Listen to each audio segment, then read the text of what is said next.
Hello mga ka-legit Davercats! Direk Cathy Garcia abay naglabas ng kanyang statement patungkol sa issue ni Catherine at Daniel sa part 2 ng HLG. Ang lahat ng yan. But before that, if you haven't subscribed yet to my YouTube channel, please don't forget to like, share, and subscribe at hit mo na rin ang notification bell for more showbiz updates. Bago tayo magpatuloy sa ating updates for today's video, nais ko po muna of course magpasalamat sa lahat ng mga legit viewers, subscribers at ang lahat ng mga legit na nanonood at sumusubaybay sa lahat ng ating mga updates.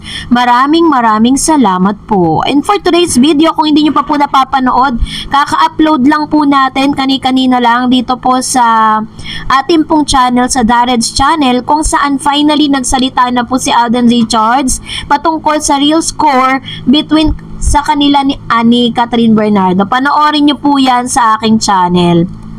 Ayan. So, ngayon, pag-usapan natin ito kasi kung matatandaan po ninyo, 7 days ago, April 4, 2024, naglabas po ang balita, ang TNT or tunay na tabloidista Abante News na tinuturong si si Mr. Daniel Padilla di umano ang siyang tunay na dahilan kung bakit hindi natuloy ang part 2. Sabi ng balita pinagbawalan daw ni Daniel Padilla si Catherine Bernardo kaya hindi nagkaroon ng sequel ang blockbuster film ng aktres kasama si Alden Richards na Hello Love Goodbye. Ayon sa entertainment writer na si Reggie Bonoan, base sa kanyang source, noon pa sana nabuo ang sequel kung hindi lang hinadlangan ni Daniel ang ex-girlfriend niya ngayon na gawin ito. Dagdag pa ni Bonoan na matapos pumatok ang Hello Love Goodbye, may follow-up agad sana ang movie. Nung kumitang HLG, may follow-up agad sana at nakaset na kaso nagkaroon ng pandemya. At ito po ang sinabi ni Direk, panoorin natin. Part 2, kaya lang hinadlangan daw ng isang artista dahil nagsiselos daw kay Catherine. Hindi naman. Ano lang, parang one more chance lang. Hindi basta-basta.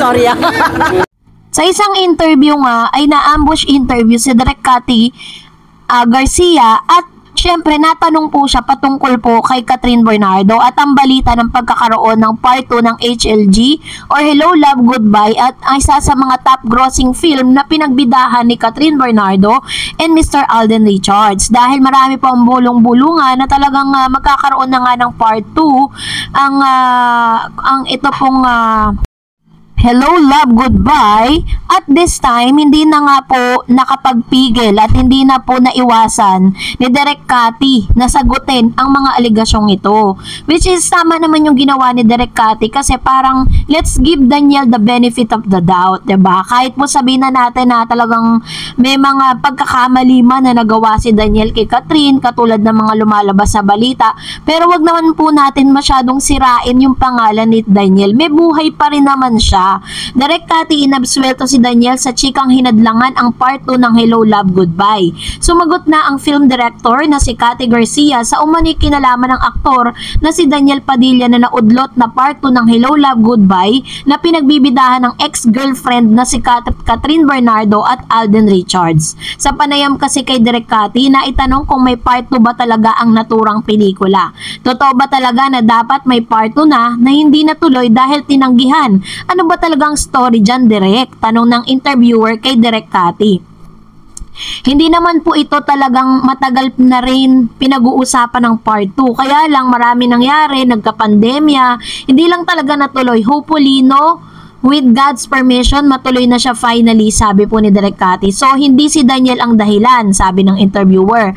Hindi naman si Daniel kasi hindi naman kayang hadlangan ni Daniel ang ganong kalaking proyekto, sabi po ng batikang direktor. Sabi ni Catherine, saka si Catherine ay may sariling isip. Sa pag gusto niya, sabi niya. Matatanda na usap-usapan ngayon ang matagal bago masundang tambalan ni Catherine at Alden dahil sa di mo na pagbabanta ni Daniel na hiwalayan ng jowa noong sila pa. My God, grabe naman yun. Parang sinasabi ng ilang mga bashers na kaya daw hindi natuloy yung HLG part 2 dahil itong si Daniel parang binabantaan si Catherine na kapag daw ginawa yung movie movie na yon hihiwalayan ni Daniel. Grabe naman yun, sobra naman yun. Ako po hindi po ako natutuwa kung ano man yung pananakit or kung meron man po talagang cheating na naganap o yung cheating na naganap with Catherine and Daniel. Hindi po ako hindi po ako masaya doon kasi alam ko pong nasaktan ng bonggang-bongga si Catherine. Pero yung sobra namang idiin at talagang ipangalandakan sa mundo na sobrang sama ni Daniel, meron naman din pong mga magagandang bagay na naidulot si Daniel Padilla sa buhay ni Catherine. Kaya naman ngayon, alam niyo po, kung makikita niyo po yung mga ginagawa ni Daniel, katulad ng sinabi niya sa kanyang interview doon po sa ABS-CBN contract signing, sinabi niya na no love life, wala munang love life. Mas pinagtutuunan niya ngayon ng pansin yung kanya pong mga bagong new business ventures. Ayun. At this time, eto na nga, dahil medyo nalilito rin po ang ilan sa mga followers po ng Kat din, dahil according to Direk Cathy, napupunta na po siya ng Canada. Pero sabi naman ng ilan sa mga news na parang hindi pa raw sigurado yung HLG. Hindi na natin maunawaan, 'di ba? Pero marami na rin naman naglabas sa online na matutuloy daw ang HLG Part 2 at yun daw po yung pupuntahan. Kasi nung sa interview po ng PEP, para po mapanood ninyo yung buong news na yun, punta kayo sa PEP, tapos hanapin nyo si Cathy Garcia, yung pinaka-latest interview niya, 18 hours ago nagsalita siya. Pupunta po siya ng Canada dahil meron po siyang dapat ayusin doon, pero hindi niya po tahasang sinabi na ito po yung kanyang preparation for HLG or Hello Love Goodbye. Ayoko naman po na parang paasahin kayo, 'di ba? Pero base naman sa mga online news like Philippine Daily Inquirer, like Remate, like any news online na nagkukumpirma talaga na totoo nga, at kinumpirma rin po yan ni Sir OG Diaz sa kanyang showbiz updates na tuloy na nga po ang HLG Part 2. Pero this time, talagang makikita natin yung support pa rin talaga at pagmamahal ni Direk Cathy Garcia sa Katniel ay hindi pa rin nagbabago. Ganun pa rin yung kanyang pagmamahal kahit ano pa man yung nangyari sa dalawa, kasi kumbaga parang relasyon naman nila yun So labas dun si Direk Cathy. Tama lang yung sinabi niya na inilabas niya yung totoo para naman medyo mabendicate ng konti ang isang Daniel Padilla. And this time, ayun na nga, nagsalita na rin si Alden Richards patungkol sa kanilang relationship.